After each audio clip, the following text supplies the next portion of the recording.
రంగులపాలెం ఊళ్ళో వీరయ్య సుజాత అనే పేద దంపతులు ఉన్నారు. వాళ్లకు సుధాకర్, సంపత్ అనే 2 కొడుకులున్నారు. కాని ఏంటి ప్రయోజనం? పెద్దవాడు సుధాకర్ తాటి చెట్టులా, చిన్నవాడు సంపత్ కొబ్బరి చెట్టులా ఎదిగారు గాని ఏ పని చేయటం రాదు. నోరు తెరిచి ఎప్పుడైనా ఒక పని చెప్తే చాలు, వామో నాన్న మా చేతులకు నొప్పొస్తుంది, మేం చేయలేం. అయినా నాన్నా మేం యువరాజులు అని అమ్మ చెప్తూ ఉండేది, మీరే చెప్పండి, యువరాజులు ఎక్కడైనా పనిచేస్తారా? చెయ్యరు కదా అని చెప్పి తప్పించుకునేవాళ్ళు. కాని తిండి విషయంలో మాత్రం 3 పూటలా అమ్మో ఆకలి, అయ్యో ఆకలి అని అరుస్తూ కడుపు నిండుగా తినేవాళ్లు. వీరయ్య, సుజాతలు కూలి పనులకి పోవటంతో పాటు తమకున్న పాలిచ్చే 2 ఆవుల్ని చూసుకుంటూ, ఆ పాలని అమ్ముకుంటూ, అలా వచ్చిన డబ్బులతో కొడుకుల్ని పోషించుకుంటూ ఉంటారు. ఇప్పుడు వాళ్ల జీవితం ఉన్నంతలో సంతోషంగానే ఉంది. ఒక రోజున మేత మేస్తున్న ఆవుల దగ్గర నిలబడ్డ సుజాత దగ్గరికి పచ్చగడ్డిని తీసుకుని వీరయ్య వచ్చాడు. సుజాత, నువ్వు ఈ గడ్డిని తీసుకుని ఇంటికెళ్ళు, నేను ఆవుల్ని తీసుకొని వస్తాను. ఇద్దరం కలిసే వెళ్దాం, పదండి అని సుజాత ఆవుల్ని తీసుకుని ఇంటివైపు నడుస్తూ ఉంటే వీరయ్య గడ్డినెత్తుకుని వెనక నడుస్తూ ఉంటాడు. అలా కొంతకాలం గడిచింది. కాలం ఎప్పుడూ ఒకేలా ఉండదు గదా, ఎప్పుడు చూడు ఎవరినో ఒకరిని పరీక్షిస్తూనే ఉంటుంది. ఇప్పుడు ఆ పరీక్షా సమయం వీరయ్య దంపతులకు వచ్చింది. మంచంలో దిగులుగా కూర్చున్న భర్త వీరయ్య దగ్గరికి భార్య సుజాత వచ్చింది. ఏవైందయ్యా అట దిగులుగా కూర్చున్నావు? మనకి మిగిలింది ఇదొక్కటే గదా సుజాత. అట్టాన్ని బాధపడతా కూర్చుంటే ఎట్టా చెప్పు? కూలి పనుల్లేవు, ఆవులు పాలివ్వటం లేదు, సంపాదన వచ్చే మార్గం లేదు, పల్లె నిడిచేసి పట్నం పోయే ధైర్యమూ లేదు. మనం తినలేకపోయినా మన కడుపును పుట్టిన కొడుకులకైనా పెట్టాలి కదా సుజాత. మనం బతికినంత కాలం తప్పదు కదయ్యా. 2 కొడుకులు పెద్దాళ్ళయ్యారు, మన బరువు బాధ్యత కొంచెం తగ్గుతాయని అనుకుంటే మన కొడుకులు మనకి మరింత బరువుని బాధ్యతని పెంచారు. మొయ్యాల్సిందే కదా సుజాత. ఇప్పటి వరకు రోజులు బాగున్నాయి కాబట్టి ఎట్టాగొట్ట నెట్టుకొచ్చాం. ఇప్పుడు మనకి గండు కాలం నడుస్తుంది. అందుకే నేను ఒక నిర్ణయానికి వచ్చాను. నేను కూడా ఓ నిర్ణయం తీసుకున్నాను సుజాత. ఏంటండి అది? ముందు నువ్వు తీసుకున్న నిర్ణయం ఏంటో చెప్పు. మన కొడుకుల్ని మా అన్నయ్య దగ్గరికి పంపిద్దాం అనుకుంటున్నానండి. వద్దులే సుజాత, మన కొడుకులతో మనం బాధపడిందిగాక మీ అన్నయ్యోళ్ళను కూడా బాధపెట్టడం ఎందుకు? 2 ఆవుల్లో ఒక ఆవు ఎట్టాగో పాలివ్వటం లేదు కాబట్టి ఆవు నమ్ముకొస్తాను. కొంత డబ్బు చేతిలో ఉంటది. మరి కరువు కాలం వచ్చే వరకు ఎందుకుండడం చెప్పు. ఇదేనా మీరు తీసుకున్న నిర్ణయం? మరేం చేయను సుజాత, ఎంతకు మించి చేయడానికి మన దగ్గర ఏమీ లేదు అని భర్త చెప్పగానే సుజాత ఏమీ మాట్లాడలేకపోయింది. మరునాడు ఉదయాన్నే వీరయ్య ఒక ఆవుని తీసుకుని పక్కూర్లో జరిగే సంతకు నడుచుకుంటూ వెళ్తున్నాడు. అలా కొంత దూరం వెళ్ళగానే గేదెను సంతకు తీసుకెళ్తున్న రంగయ్య కలిశాడు. ఇద్దరూ మాటలు కలిపి ఆవుని గేదెని సంతలో అమ్మటానికి వెళ్తున్నామని అర్థం చేసుకున్నారు. అప్పుడు రంగయ్య తెలివిగా తన గుడ్డి గేదెను వీరయ్యకిచ్చేసి ఆవుని తీసుకువెళ్ళాలి అనుకున్నాడు. నువ్వు ఆవుని సంత వరకు తీసుకెళ్లటం ఎందుకు? నీ ఆవుని నాకిచ్చేయి, నా గేదె నువ్వు తీసుకో అని చెప్పాడు. రంగయ్య మోసం అర్థం కాలేదు వీరయ్యకి. మీ గేదెను తీసుకుని నేనేం చేసుకుంటాను రంగయ్య? వెట్టి చాకిరీ చేయించు, ఆ డబ్బులతో నీ కుటుంబాన్ని పోషించుకోవచ్చు అని చెప్పాడు. అప్పుడు వీరయ్యకి రంగయ్య చెప్పింది నచ్చింది. ఇదేదో బాగుంది, గేదెతో వెట్టి చాకిరీ చేయించి నా కొడుకులకి కడుపు నిండుగా అన్నం పెడతాను అని చెప్పి తన దగ్గర ఆవుని రంగయ్యకిచ్చాడు. రంగయ్య దగ్గర ఉన్న గేదెను తను తీసుకున్నాడు. ఇదే మంచి సమయం అనుకున్న రంగయ్య ఆవుని తీసుకుని చక్కచక్కా వెళ్లిపోయాడు. వీరయ్య వెనక నిలబడ్డ గేదెని ఎంత కొట్టినా అది ముందుకు కదలకపోవటంతో గేదె గుడ్డిది అని అప్పుడు తెలిసింది. ఎంత మోసం! ఈ గుడ్డి గేదెని తీసుకెళ్లి నేనేం చేసుకుంటాను? దీన్ని సంతలో ఎంతకో కొంతకు అమ్మేస్తాను. ఆ డబ్బులతో నా కొడుకులకి అన్నం పెట్టొచ్చు. ఖాళీ చేతులతో వెళ్ళటం కంటే వచ్చిన డబ్బుతో వెళ్ళటమే మంచిది అని సంతవైపు వెళ్తూ ఉంటాడు. దారిలో ఒక చెట్టు దగ్గర మేకతో ఆగిన వైదేహి వీరయ్యని గుర్తుపట్టి పిలిచింది. వీరయ్య వైదేహి దగ్గరికి వచ్చాడు. ఏం తల్లి, ఏంటి పిలిచావు? గేదెని తీసుకుని ఎక్కడికి వెళ్తున్నావు పెద్దయ్యా అని అడిగింది. అప్పుడు వీరయ్య జరిగింది చెప్పాడు. వైదేహి జాలిగా, అయ్యో పెద్దయ్యా, ఇప్పుడు మరీ ఈ గుడ్డి గేదెని అమ్మడానికి సంతకి వెళ్తున్నావా? అవును తల్లి అని చెప్పగానే వైదేహి కూడా ఒక దురాలోచన చేసింది. తనలో తాను, ఎలాగో ఈ మేక జబ్బు చేసింది, ఆరోగ్యంగా లేదు, చూడగానే తెలిసిపోతుంది. ఈ పెద్ద ఏమో అమాయకుల్లా ఉన్నాడు. జబ్బు చేసిన మేక నమ్మితే చాలా తక్కువ డబ్బులు వస్తాయి. అదే గేదెని వెట్టి చాకిరి కోసమని చెప్పి అమ్మితే బాగా డబ్బులు వస్తాయి కదా అని ఆలోచించి వీరయ్యతో ఇలా అంటుంది. ఈ గేదెని నాకిచ్చేసి నువ్వు నా మేక నమ్ముకో పెద్దయ్యా. ఇది గుడ్డి గేదె తల్లి, దీన్ని తీసుకెళ్లి నువ్వేం చేసుకుంటావు చెప్పు అని అడిగాడు. అప్పుడు వైదేహి కొంచెం కోపంగా, ఏదో ఒకటి చేసుకుంటాను పెద్దయ్యా. ఇంటి దగ్గర నీ కొడుకులు ఆకలితో ఉంటారని ఈ గుడ్డి గేదె నమ్మితే చాలా తక్కువ డబ్బులు వస్తాయని నేను ఆలోచించి మంచి మనసుతో మేకను తీసుకెళ్లమని చెబుతుంటే అలా మాట్లాడుతున్నారు. సర్లేండి, గుడ్డి గదిని అమ్ముకోండి, వెళ్ళండి అని చెప్పింది. వీరయ్యకి వైదేహి చెప్పింది నిజమే అనిపించింది. తన దగ్గరున్న గుడ్డి గేదెని వైదేహికిచ్చి వైదేహి దగ్గరున్న మేకని తీసుకున్నాడు. వైదేహి చకచకా సంతవైపు కాకుండా తన ఊరు వైపు వెళ్ళింది. వీరయ్య అది పెద్దగా పట్టించుకోలేదు. ముందుకు నడుస్తున్నాడు. మేక కొంచెం దూరం నడిచి కింద పడిపోయింది. వీరయ్యకి దాని పరిస్థితిని చూడగానే అర్థమైంది, మేక అనారోగ్యంతో ఉందని. అయినా అమ్మటానికి వెళ్తున్నాడు. అలా కొంత దూరం వెళ్ళగానే కోడిని పట్టుకుని వెళ్తున్న కృష్ణయ్య వీరయ్య దగ్గరున్న మేకని తీసుకుని కోడిని ఇచ్చాడు. అప్పటికే మధ్యాహ్నం అయింది. ఆకలితో కడుపు దహించుకుపోతుంది. అతని చేతిలో ఒక్క పైసా కూడా లేదు. కోడి మాత్రమే ఉంది. ఈ కోడి కోసం సంత వరకు వెళ్ళటం ఎందుకు, ఊళ్ళోని ఏదో ఒక షాపులో అమ్మేస్తాను అని సంత జరిగే ఊరికి చేరుకున్నాడు. ఆ ఊళ్ళో కోళ్ల వ్యాపారం చేసుకునే మంగమ్మ దగ్గరికి వెళ్ళాడు. ఆవిడ కోడిని తీసుకుని 50 రూపాయలు ఇచ్చింది. వీరయ్య క్షణం కూడా ఆలస్యం చేయకుండా ఒక హోటల్ దగ్గరికి వెళ్లి 50 రూపాయలకి అన్నం కట్టించుకుని తిరిగి ఊరికి బయలుదేరాడు. ఇక్కడే తిన్నడిస్తే మళ్ళీ ఆకలి కావచ్చు, సగం దూరం నడిచిన తర్వాత తింటాను, ఇక రాత్రికి కూడా ఆకలేదు అని అనుకుని వచ్చిన దారిలో నడుస్తూ తన ఊరి వైపు వెళ్తూ ఉంటాడు.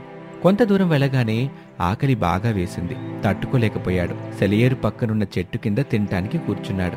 ఇంతలో, అయ్యా, అన్నం తిని కొన్ని రోజులైపోయింది, కొంచెం అన్నం పెట్టండి బాబు అంటూ బిచ్చగాడొచ్చాడు. తన కడుపు నింపుకుంటూ ఉండగా ఎదురుగా కూర్చుని ఇంకొకడు ఆకలితో బాధపడ్డం వీరేకిష్టం ఉండేది కాదు.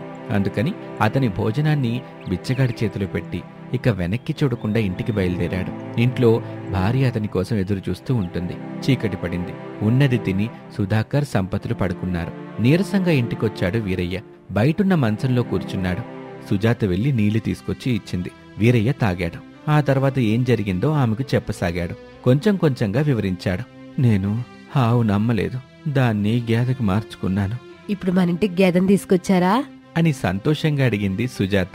లేదు సుజాత, గేదెని ఒక మేకతో మార్చుకున్నాను. మరీ మంచిది. నాకు మేకను పెంచుకోవాలని ఎప్పటినుంచో ఉన్న ముచ్చట ఇప్పటికి తీరింది. మేక అయితే చాలా బాగుంటుంది. మేక పాలు పిల్లలకు కూడా ఆరోగ్యం. మేక తన బ్రతుకు తానే బతుకుతుంది కూడాను. మనకి చాకరీ ఉండదు, పెద్దగా కష్టపడాల్సిన అవసరం ఉండదు. అంత తొందరపడకు సుజాత, నేను మేకను కూడా ఇచ్చేసి ఒక కోడిని తీసుకున్నాను. పర్వాలేదులే, అది మనల్ని ప్రతిరోజు పొద్దునే నిద్ర లేపుతుంది. ఇది ఎక్కడది, వెళ్ళి చూద్దాం పదండి. నేను చెప్పేది నువ్వు పూర్తిగా ఎంటలే సుజాత. ఇంకా ఉందా? నేను కోడిని కూడా తీసుకురాలా. నాకు చాలా ఆకలైంది. అందుకని ఆ కోడిని 50 రూపాయలకి అమ్మి తినటానికి భోజనం కొనుక్కున్నాను. అది మంచిదేలే. ఆ పనికి రానుకోడు మనకెందుకు? మధ్యాహ్నం పూట ఏమీ తినకుండా ఉండడం మంచిది కాదు. సుజాత, పూర్తిగా చెప్పాను దాకా ఆగు. నేను ఆ అన్నం నోట్లో పెట్టుకోబోతుంటే సరిగ్గా అదే సమయానికి బెచ్చగాడొచ్చాడు. నేను అన్నమంతా అతనికి ఇచ్చేసి ఇదిగో ఇంటికి నడిచొచ్చాను. అంటే ఏమీ తినలేదా? అయ్యో పాపం, ఎంత పనైంది. కానీ నువ్వు చేసిన పని సరైందేలే. భోజన సమయంలో వచ్చిన వాళ్ళకి ముండి చూపించకూడదు. సరే, ఇప్పుడు కాళ్ళు చేతులు కడుక్కో. తినేందుకు ఏదో ఒకటి వడ్డిస్తాను. ఆకలితో నీ కడుపు ఎండిపోతుంది అని చెప్పి సుజాత ఇంట్లోకి వెళ్ళింది. ఒక దగ్గర పీట వేసి అన్నం పెట్టింది. వీరయ్య వచ్చి కూర్చొని తిన్నాడు. కొడుకుల గురించి మాట్లాడుకున్నారు. ఆ రోజు అలా గడిచిపోయింది. మరునాడు ఉదయం నిద్రలేచి తన ఇంటి తలుపు తీయగానే విస్తరి మీద మెరుస్తున్న బంగారు నాణేలున్నాయి. గాబరా పడుతూ తన భర్తని పిలిచింది. వీరయ్య కూడా వచ్చి ఇంటి ముందున్నది చూశాడు. ఆశ్చర్యపోయాడు. అతనికి విస్తరి కనిపించింది. ఎన్ని బంగారు నాణేలు! వామ్మో, ఇవి ఎక్కడ వంటారు? అసలు ఎవరిచ్చుంటారు? ఈ విస్తర్ని చూస్తుంటే అర్థమవుతుంది ఇచ్చిందా బిచ్చగాడేనని. బహుశా అతనే భగవంతుడో ఏమో. మన అదృష్టం సుజాత అని తమ అదృష్టానికి ఇద్దరు ఎంతగానో సంతోషపడ్డారు. బంగారు నాణాలతో తమ కొడుకుల భవిష్యత్తును తీర్చిదిద్దే పనిలో పడ్డారు ఆ దంపతులు. ఇది వాల్టి కథ. మరొక ఆసక్తికర కథలో మళ్ళీ కలుద్దాం. అంతవరకు సెలవు. నమస్తే. పేద భార్యాభర్తలైన సుధాకర్, వైదేహి టౌన్లోని ఓ అద్దెంట్లో కాపురం ఉంటున్నారు. సుధాకర్ ఒక షాపులో పనిచేస్తుంటే వైదేహి ఇళ్లల్లో పాచి పనులు చేసేది. అలా వచ్చిన సంపాదనని ఆచీతూచీ ఖర్చు పెడుతూ మిగిలింది బాగా తెలిసిన గుడి పంతుల దగ్గర పొదుపు చేసుకునేవాళ్లు. పంతులుగారు ఇంట్లో అప్పుడప్పుడు సుధాకర్ కట్టెలు కొడుతూ ఉండేవాడు. వైదేహి ఇంటి పని, వంట పని చేసేది.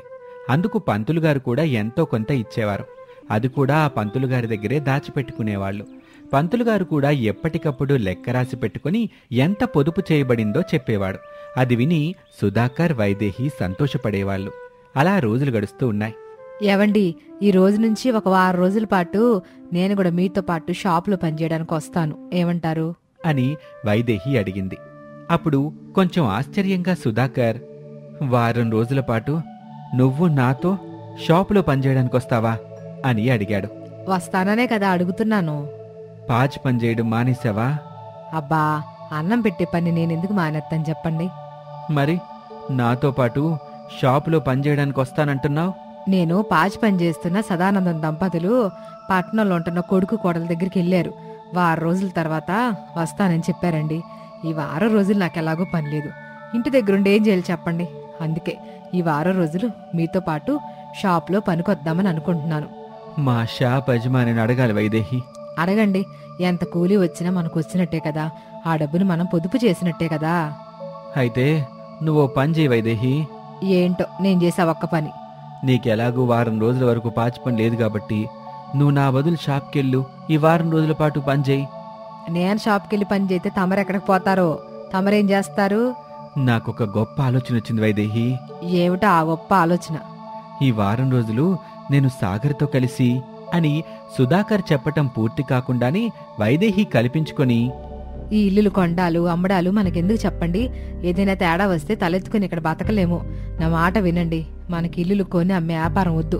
నువ్వు షాపులో పనిచే, నేను పాచి పని చేస్తాను. ఇలా వస్తున్న సంపాదన మనకు సరిపోతుంది. ఏ వ్యాపారాలు వద్దులేండి. అలా అంటే ఎలా వైదేహి? నాకిష్టం లేదండి. నా మాట కాదని చేసుకుంటే చేసుకోండి. నేను నా పుట్టింటికి వెళ్ళిపోతాను. మళ్ళీ అయితే ఎప్పటికి రాను. అబ్బా వైదేహి, నేను చెప్పేదిను. భూమిపై పెట్టే ప్రతి పైసా భూతల్లి తిరిగి రెండింతలు చేస్తుంది. అంతేగాని మొత్తానికి నాశనం చేయదు. ఒకవేళ అట్ట చేస్తే భూతల్లి అమ్మెందుకవుద్దు చెప్పు? ఈ అమ్మని నమ్ముకొని అమ్ముకుంటూ ఎంతమంది ఎన్ని విధాలా గొప్ప వాళ్ళు అవుతున్నారో ఒకసారి నువ్వు కూడా ఆలోచించు వైదేహి. నాకెందుకు భయంగా ఉందండి. అబ్బా, భయం ఎందుకు వైదేహి? మొన్నటికి మొన్న సాగర్ ఏం చేశాడో నీకు తెలుసుగా. ఒక ఇంటిని తక్కువ ధరకు కొన్నాడు. అదే ఇంటికి కొన్ని రంగులు హంగులు చేసి ఎక్కువ ధరకు అమ్మాడు. దాదాపు 1,00,000 నుంచి 3 లక్షల రూపాయల వరకు లాభం వచ్చింది. ఇక్కడెక్కడా సాగర్ మోసం చేయలేదుగా. నిజాయితీగానే పనిచేశాడు. అంతా డబ్బు సంపాదించాడు. నాకు మాత్రం మనకి ఫ్లాట్ల వ్యాపారం వద్దనిపిస్తుంది. సర్లే వైదేహి, నేనెంత చెప్పినా నువ్వు అర్థం చేసుకోవటం లేదు.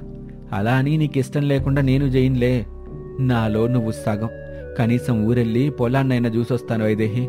మీకింకా ఊరి మీద పొలం మీద మమ్మకారం పోయినట్టుగా లేదు. నీకు మాత్రం పూర్తిగా పోయిందని నువ్వు అనుకుంటున్నావా ఏంటి వైదేహి? నాకు అబద్ధం చెప్పడం రాదని మీకు తెలుసు కదా.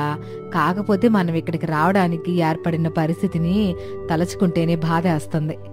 అయినా బాధపడతా కూర్చుంటే ఎట్ట వైదేహి? మార్పు తెచ్చుకోవాలి, బాగుపడాలి. అందుకే కదండి ఊరు వదిలి టౌన్కి వచ్చాం. ఇక్కడ దొరికిన పనిని చేసుకుంటూ ఉన్నంతలో సంతోషంగా ఉన్నాం. పద వైదేహి, ఇద్దరం షాప్ దగ్గరికి వెళ్దాం అని ఇద్దరూ కలిసి ఇంట్లో నుంచి బయటకు రాగానే పంతులు గారు వచ్చారు. సుధాకర్ కంగారు పడుతూ తనలో తాను, ఇదేంటి ఈ పంతులు గారు ఇప్పుడొచ్చారు? మేము తన దగ్గర దాచిపెట్టుకున్న డబ్బుని నేను తీసుకున్న విషయం చెప్తే ఇక అంతే సంగతులు. భార్య ఏడుపుకి మించిన నరకం బాధ ఇంకే ఉంటాయి ఒక భర్తకి అని అనుకుంటూ ఉండగా, మీరేమిటి పంతులు గారు ఇలా వచ్చారు? సుధాకర్ బాబు నీకు విషయం చెప్పాడా తల్లి? ఇంకా చెప్పలేదు పంతులు గారు. ఇంకా చెప్పకపోతే ఎలా సుధాకర్ బాబు? అమ్మాయి ఏమనుకుంటుంది?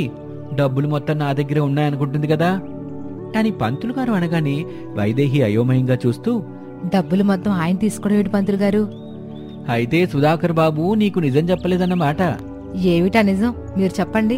సుధాకర్ బాబు, నేను వెళ్ళిన తర్వాత వైదేహి తల్లికి విషయం మొత్తం వివరంగా చెప్పు. వైదేహి అర్థం చేసుకుంటుంది. ఇక నేను వెళ్ళొస్తాను బాబు అని పంతులు గారు చెప్పి వెళ్ళిపోతారు. వైదేహి కోపంగా చూస్తూ, చెప్పండి. ఒక్కొక్క రూపాయి దాచిపెట్టుకున్న డబ్బుల్ని తీసుకెళ్లి ఎక్కడ దారిపోశారు? ఎవరికిచ్చారు? ఆవేశపడకు వైదేహి, నేను చెప్పేదిను అని సుధాకర్ నిజం చెప్పబోతూ ఉండగా సాగర్ సంతోషపడుతూ ఒక సంచి తీసుకుని ఇంటికొచ్చాడు. సాగర్ ముఖంలోని సంతోషం చూడగానే సుధాకర్కి విషయం అర్థమైంది. సుధాకర్, నువ్వు చాలా అదృష్టవంతుడిరా. తెలివిగా తక్కువ ధరకి నాతో ఇల్లు కొనిపించి కొంచెం ఎక్కువ ధరకు అమ్మించావు. 2 లక్షల లాభం వచ్చింది. ఇదిగో డబ్బులు ఈ సంచిలో ఉన్నాయి, చూసుకో అని సాగర్ ఆ సంచి ఇచ్చాడు. వైదేహి అయోమయంగా చూస్తుంది. సరేరా సాగర్, ఇలాంటివేమైనా ఉంటే చూడు, మనం ఈ ఫ్లాట్ల వ్యాపారాన్ని ఇట్టాగే కొనసాగిద్దాం. సరేరా సుధా, నువ్వెలా చెప్తే అలా అని అక్కడి నుంచి వెళ్ళిపోతాడు. సంచితో సుధాకర్ ఇంట్లోకొచ్చాడు. అతని వెనకాలే వైదేహి కూడా ఇంట్లోకొచ్చింది. అయితే మీరు తెలివితో ఈ ఇళ్ల స్థలాలు అమ్మడం కొనడం మొదలు పెట్టారు, అది కూడా నాకు తెలియకుండా, అంతేనా? వైదేహి, నేను బాధ పెట్టడానికి ఇప్పుడు ఇలా మాట్లాడడం లేదు. నువ్వే ఆలోచించు. నేను నీకు ఈ విషయం చెప్పకుండా ఎందుకు మొదలుపెట్టానో నీకే తెలుసుద్ది. అంటే తప్పు మొత్తం నాదే అంటారా? అవును వైదేహి, నేను చెప్పింది ఏనాడు నువ్వు అర్థం చేసుకోలేదు. అందుకేనా నాకు చెప్పకుండా ఈ ఇల్లులు కొండాలు అమ్మడాలు పెట్టుకున్నారు? అవును వైదేహి, నేనెప్పటికప్పుడు సాగర్ గురించి ప్రస్తావన తీసుకొస్తూనే ఉన్నాను. ఏమాత్రం తీరిగ్గా దొరికినా చెప్పాలనుకుంటానే ఉన్నాను. కానీ నువ్వు వినిపించుకున్నది లేదు. నువ్వు చెప్పింది నేను వినాలి, అంతేగా? మీరు చెప్పింది కూడా నేను విన్నాను కదా, అందుకే కదా ఊరు నుంచి టౌన్కి వచ్చాం. ఇక్కడ తలొక పని చేసుకుంటున్నాం, పైసా పైసా కూడా పెట్టుకుంటున్నాం. అసలు నేను చెప్పినట్టు వినుంటే మనం మన పల్లెని వదిలి ఈ టౌన్కి వచ్చేవాళ్ళమే కాదు. చెప్పిన చోట బోరు వేయించమన్నావు, వేశాను, నీళ్లు వల్లేదు. మన తలరాత అలా ఉంటే మనం ఏం చేస్తాంలే చెప్పండి. అది సరే వైదేహి, ఉన్న బంజర భూమి నమ్మి నీకు తెలిసిన తమ్ముడికి ఇవ్వమన్నావు, ఇచ్చాను. వాడు లేడు, ఆ డబ్బులు లేవు. వాడలా చేస్తాడని నేను మాత్రం కలగన్నానా? చెప్పండి. అదే నీ తమ్ముడు చేశాడు కాబట్టి నువ్వు ఇట్లాంటి మాటలు చెప్తూ దాటేస్తున్నావు. అది ఇదే పని మా తమ్ముడు చేస్తే నువ్విలాగే ఊరుకునేదానివా వైదేహి? నీ గుండె మీ చెయ్యేసుకొని చెప్పు అని అడగగానే వైదేహి ఏమీ మాట్లాడలేదు. ఇలాంటి తప్పులు ఎన్ని చేశావో నీకు తెలియదు వైదేహి. అన్నింటినీ ఓర్చుకున్నాను. చివరికి నా తమ్ముడిని కూడా నాకు కాకుండా చేశావు. అయినా నేను నిన్నేమనలేదు, కొట్టలేదు, తిట్టలేదు. నీ మాటే విన్నాను, నువ్వు చెప్పినట్టు చేశాను. అందుకేనా ఈ టౌన్కి తీసుకొచ్చి మన జీవితాల్ని నాశనం చేయడం కాదు, బాగు చేస్తున్నాను. ఏం బాగు చేయడం? ఇళ్ల స్థలాలు ఇల్లులు అమ్మడం కొనడం చేసేది కూడా చెప్పకుండా చేస్తున్నారు. దీన్ని బాగు చేయడం అంటారా? అవును వైదేహి, కానీ నిజం తెలిసిపోయింది కదా. ఇప్పుడు మన మధ్య ఎలాంటి దాపరికాలు లేవు. తెలివితో ఈ పేదవాడు సంపాదించబోయే హోదాని నీకు ఎలా ఉంటుందో నేను చూపిస్తాను అని వైదేహికి నిజం చెప్తాడు. ఇక అలా రోజులు గడుస్తూ ఉంటాయి. సుధాకర్ సాగర్తో కలిసి తక్కువ ధరలకి ఇళ్లు కొంటూ కొత్తగా రంగులు వేయించి ఎక్కువ ధరకి అమ్ముతూ ఉండేవాడు. ఇక ఇంటి స్థలాలు కూడా కొంటూ ఆ స్థలం చుట్టూ కంచె కట్టి జాగ్రత్తగా కాపాడుకుంటూ అమ్ముతూ ఉండేవాడు. కొన్నాళ్ళకి, వైదేహి, ఇప్పుడు మనం ఎక్కడికి వెళ్తున్నాం చెప్పు? మన ఊరికి వెళ్తున్నామా? కాదు వైదేహి, మన ఊరికి కాదు, మన కొత్తింటికి. అదే మన సొంతింటికి. ఇక నుంచి మనం ఇట్ట అద్దింట్లో ఉండటంలా. తెలివితో ఇంతకాలం సంపాదించిన డబ్బులతో ఒక బ్రహ్మాండమైన ఇల్లు కట్టించాను. ఇక నుంచి మనం ఆ ఇంట్లోనే ఉండబోతున్నాం అని చెప్పి వైదేహిని తీసుకుని ఆటోలో బయలుదేరి టౌన్కి కొంచెం దూరంలో ఉన్న రాజభవనం లాంటి పెద్ద ఇంటికి తీసుకువెళ్ళాడు. వైదేహి ఆ ఇంటిని చూసి చాలా సంతోషపడింది. ఇక నుంచి ఆ దంపతులు ఆనందంగా ఆ ఇంట్లోనే జీవిస్తూ సంతోషంగా ఉంటారు. ఈ విధంగా ఒక పేదవాడు తన తెలివితేటలతో పట్నం వచ్చి కష్టపడి ఒక్కొక్క మెట్టు ఎదుగుతూ తనకంటూ ఒక సొంత ఇంటిని ఏర్పాటు చేసుకుని ఈరోజు అందరికీ ఆదర్శవంతంగా నిలిచాడు. తెలివితో పేదవాడు కోటీశ్వరుడయ్యాడు.